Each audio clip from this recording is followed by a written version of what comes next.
चलिए इस पर एक नज़र डालते हैं। सोचिए एक ऐसी दुनिया के बारे में जो सिर्फ 50 साल में इतनी बदल गई जितनी शायद पिछली 500 सालों में भी नहीं बदली होगी। दादा दादी जिस दुनिया में पैदा हुए उनके पोते पोतियों के लिए वो किसी दूसरे ग्रह की कहानी जैसी थी। हम बात कर रहे हैं 20वीं सदी के पहले हिस्से की।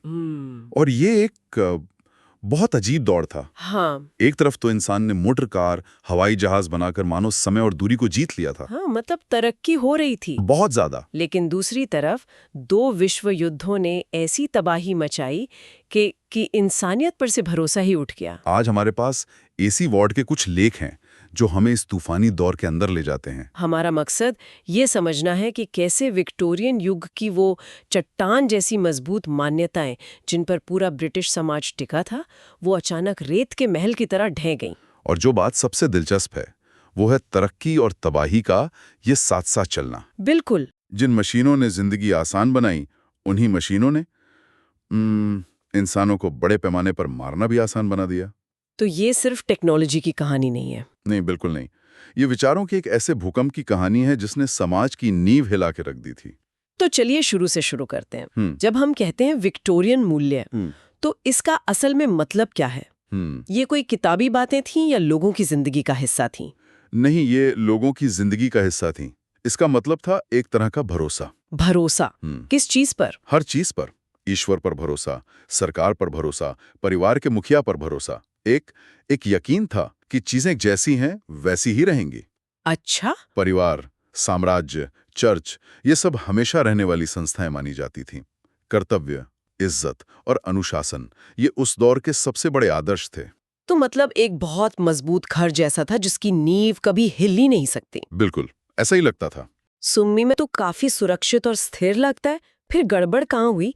लोग अपने ही बनाए इस मजबूत घर से बाहर क्यों निकलना चाहते थे? क्योंकि अगली पीढ़ी को वो घर एक जेल की तरह लगने लगा। अच्छा। उन्हें सारे नियम कानून या अनुशासन सब कुछ बनावटी और पाखंडी लगा। उन्हें महसूस हुआ कि ये नैतिकता उनकी अपनी नहीं है बल्कि अपने माँ बाप से उधार ली हुई है। उधार ली हुई मतलब वॉर्ड इसे सेकंड हैंड मोरालिटी कहते हैं। ऐसी नैतिकता जिसे आपने खुद महसूस नहीं किया, बस मान लिया है क्योंकि सब मानते हैं। और मुझे लगता है कि जब कोई इस तरह सवाल उठाना शुरू करता है तो उसे हवा देने वाले भी मिल ही जाते हैं। बिल्कुल। और उस दौर में वो हवा दी बर्नार्ड शॉ जैसे लेखकों ने। शॉ का एक ही मंत्र था, हर चीज पर सवाल उठाओ, हर मान्यता को परखो। मतलब किसी भी बात को बस यूं ही मत मान लो। हाँ, उन्होंने सिर्फ पुराने धार्मिक विश्वासों पर ही नहीं बल्कि विज्ञान के नाम पर पनप रहे नए अंधविश्वासों पर भी हमला किया। इसका असर क्या हुआ होगा? मेरा मतलब है जब आप लोगों से उनके सारे सहारे छीन लेते हैं तो वो खड़े कहाँ रहेंगे? यही सबसे बड़ा संकट था। कुछ लोगों के लिए जो पढ़े लिखे और साहसी थे उनके लिए तो ये एक नई आजादी थी। लेकिन ज्यादातर आम लोगों के लिए इसने एक भयानक खालीपन पैदा कर दिया, एक आध्यात्मिक शून्य। जैसा कि शॉ के ही एक नाटक का किरदार कहता है। हाँ। कि मैं उस चट्टान पर खड़ी थी जिसे मैं हमेशा रहने वाली समझती थी और बिना कुछ कहे वो मेरे पैरों के नीचे से खिसक गई। जब पुरानी निश्चितताएं चली जाती हैं और नई समझ में नहीं आती तो इंसान बीच में लटक जाता है। उस पीढ़ी के साथ यही हुआ। तो जब पुरानी पीढ़ी इस आध्यात्मिक खलीपन से जूझ रही थी तब नौजवानों पर इसका क्या असर हो रहा था? क्या वो भी इसी उलझन में थे या उन्होंने इस आजादी का कुछ और ही मतलब निकाला? उन्होंने इस आजादी का भरपूर फायदा उठाया। असल में इसी को युवाओं का विद्रोह कहा गया। अच्छा। सोचिए, पहली बार उनके पास मोटर कार और मोटरसाइकिलें थीं और वो अपने माँ बाप की नजरों से दूर दोस्तों के साथ कहीं भी जा सकते थे। तो परिवार का नियंत्रण कमजोर पड़ने लगा। बहुत ज्यादा। जो सदियों से समाज का आधार था वो कमजोर पड़ गया। ये सिर्फ एक पीढ़ी का फासला नहीं था, ये ऐसा था मानो बच्चे एक पूरे तरह से अलग दुनिया में जी रहे हों। लेकिन बिना किसी मार्गदर्शन के मिली आजादी तो खतरनाक भी हो सकती है ना? बिल्कुल। अगर आपको ये नहीं पता कि पुराने रास्ते गलत थे तो आप ये कैसे तय करेंगे कि नया रास्ता कौन सा सही है? आपने बिल्कुल सही नब्ज पकड़ी है। वॉर्ड इसी खतरे की ओर इशारा करते हैं। वो कहते हैं कि राजनीतिक रूप से अनुभवहीन और आदर्शवादी युवाओं को गुमराह करना बहुत आसान होता है। जब युवा गुस्से और जोश से भरे होते हैं तो वो किसी ऐसी विचारधारा की तलाश में होते हैं जो उन्हें एक मकसद दे सके, और यहीं पर कट्टरपंथी ताकतें अपना खेल खेलती हैं। जैसे कि जर्मनी में हिटलर यूथ। बिल्कुल, वो इसका सबसे भयानक उदाहरण है।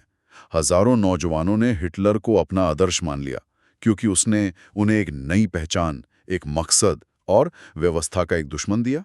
ये दिखाता है कि जब युवाओं के विद्रोह को सही दिशा नहीं मिलती तो वो या तो बेकार के विरोध प्रदर्शनों में भटक जाता है या फिर भीड़ तंत्र और फांसीवाद जैसी खतरनाक क्रांतियों को जन्म दे सकता है। ये एक बहुत बड़ी चेतावनी है। समाज में जब इतनी बड़ी उथल-पुथल हो रही हो, तो इसका असर उस दौर की कहानी और कविताओं पर भी तो पड़ा होगा। हाँ, और साहित्य में तो ये बंटवारा और भी साफ नजर आता है। एक तरफ हार्डी, किपलिंग और वेल्स जैसे लेखक थे जो आम लोगों के लिए लिख रहे थे। सही, उनकी कहानियां सीधी-सादी थीं और समाज का एक बड़ा हिस्सा उन्हें पढ़ता और समझता था। इसका एक मजेदार उदाहरण भी है, जब बड़े-बड़े आलोचक कह रहे थे कि अब गॉल्सवर्दी को कौन पढ़ता है। हाँ, उस वक्त भी उनकी किताब द फोरसाइट सागा का 50वां संस्करण छपने जा रहा था। बिल्कुल। मतलब जिन्हें हम बुद्धिजीवी कहते हैं, वो अपनी ही दुनिया में जी रहे थे और आम जनता कुछ और ही पढ़ रही थी। और फिर 1922 में सब कुछ बदल गया। हाँ, वो साल साहित्य के लिए एक तरह का मोड़ था। जेम्स जॉयस की यूलिसिस और टी.एस. इलियट की द वेस्टलैंड प्रकाशित हुई और इन किताबों ने साहित्य को आम सड़क से उठाकर एक ऐसे बौद्धिक किले में बंद कर दिया जहां सिर्फ कुछ गिने चुने लोग ही जा सकते थे। मैंने यूलिसीज पढ़ने की कोशिश की है, ईमानदारी से कहूं तो कुछ पल्ले नहीं पड़ा। ऐसा लगता है जैसे लेखक जानबूझकर आपको उलझाना चाहता है। ये लेखक ऐसा क्यों कर रहे थे? ये एक बहुत अच्छा सवाल है। उनका मानना था कि दुनिया अब सीधी-सादी नहीं रही, वो टूट चुकी है, बिखर चुकी है। अच्छा, तो उसे दिखाने का तरीका भी सीधा-साधा नहीं हो सकता। वो इंसान के दिमाग के अंदर की उलझनों को, उसकी टूटी-फूटी यादों और भावनाओं को दिखाना चाहते थे। जिसे स्ट्रीम ऑफ कॉन्शियसनेस कहते हैं। बिल्कुल। इसलिए उनकी भाषा भी वैसे ही जटिल और उलझी हुई थी। उनका पाठक एक छोटा पढ़ा-लिखा वर्ग था जो उनके इशारों को समझ सके। तो इसका मतलब है कि अकादमिक दुनिया में इन जटिल किताबों को लेकर बहुत गहरी चर्चाएं होती होंगी। होती तो थीं, लेकिन कभी-कभी वो हास्यास्पद भी हो जाती थीं। अच्छा। एक बहुत मशहूर किस्सा है। प्रोफेसर एमसन नाम के एक बड़े आलोचक थे। उन्होंने टी.एस. एलियट की एक कविता के एक हिस्से का बहुत गहरा विश्लेषण किया। हाँ। उन्होंने उस पर एक लंबा चौड़ा लेख लिखा कि कैसे एक कॉमा और एक फुल स्टॉप के बदलने से कविता का पूरा मतलब बदल जाता है और उसमें कितनी गहरी दार्शनिक बात छिपी है। और फिर बाद में पता चला कि वो सब एक प्रिंटर की गलती थी। क्या? हाँ, एलियट ने वो विराम चिन्ह वैसे लगाए नहीं थे, छपाई में गलती हो गई थी। ये तो कमाल है। हाँ, ये किस्सा दिखाता है कि कैसे कभी-कभी पढ़े लिखे लोग असलियत से कट जाते हैं। हाँ, और अपनी बनाई हुई बातों के जाल में उलझकर रह जाते हैं। तो समाज पुराने मूल्यों के टूटने से गुजरा, युवाओं ने विद्रोह किया, साहित्य भी दो हिस्सों में बंट गया, और फिर दूसरा विश्व युद्ध हुआ। उस महाविनाश के बाद क्या हुआ? क्या एक बेहतर समाज बनाने की कोशिश की गई? कोशिश तो की। युद्ध के बाद ब्रिटेन में कल्याणकारी राज्य यानी वेलफेयर स्टेट की स्थापना हुई। Welfare state? सरकार का लक्ष्य था कि हर किसी को बुनियादी सुरक्षा मिले, अच्छी नौकरी, घर, मुफ्त इलाज और शिक्षा, सभी के लिए समान हिस्सेदारी का नारा दिया गया। ये तो सुनने में बहुत अच्छा लग रहा है। मतलब सदियों से इंसान जिन चीजों के लिए लड़ रहा था, रोटी, कपड़ा और मकान, वो अब सबको मिल रही थी। हाँ, तो फिर तो समाज में खुशहाली और संतोष होना चाहिए था। होना तो चाहिए था, लेकिन हुआ इसका ठीक उल्टा। और यही उस दौर का सबसे बड़ा विरोधाभास था। कैसे? सदियों से यह माना जा रहा था कि गरीबी ही सारी समस्याओं की जड़ है, लेकिन जब गरीबी और असुरक्षा कम हुई तो पता चला कि असल समस्या तो कुछ और ही थी। मतलब? अपराध, खासकर युवाओं में, और वैश्यावृत्ति जैसे सामाजिक अपराध बढ़ने लगे, जबकि समाज पहले से कहीं ज्यादा अमीर था। ये तो बड़ी अजीब बात है। ऐसा क्यों हुआ?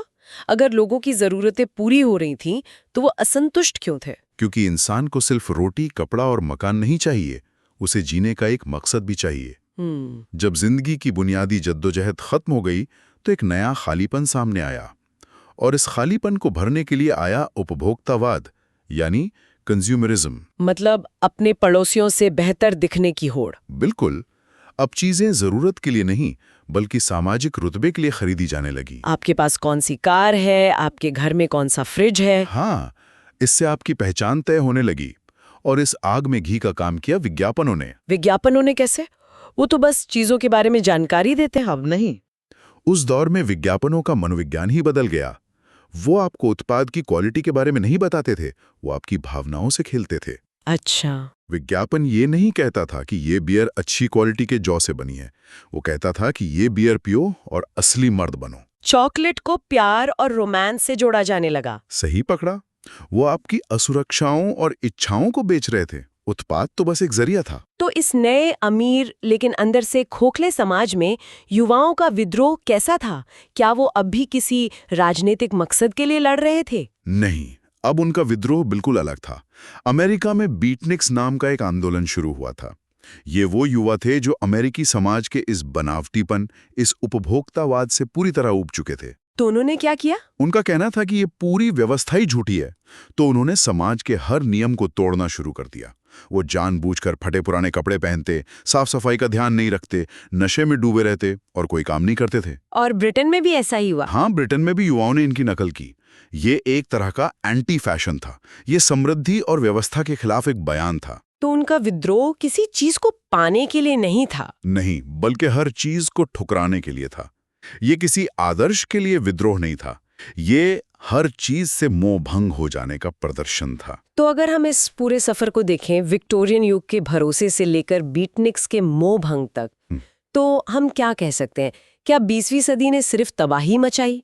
वॉर्ड का नजरिया काफी संतुलित है। वो मानते हैं कि विक्टोरियन पाखंड को खत्म करना जरूरी था, लेकिन इस प्रक्रिया में 20वीं सदी ने कुछ बहुत कीमती चीजें भी खो दी।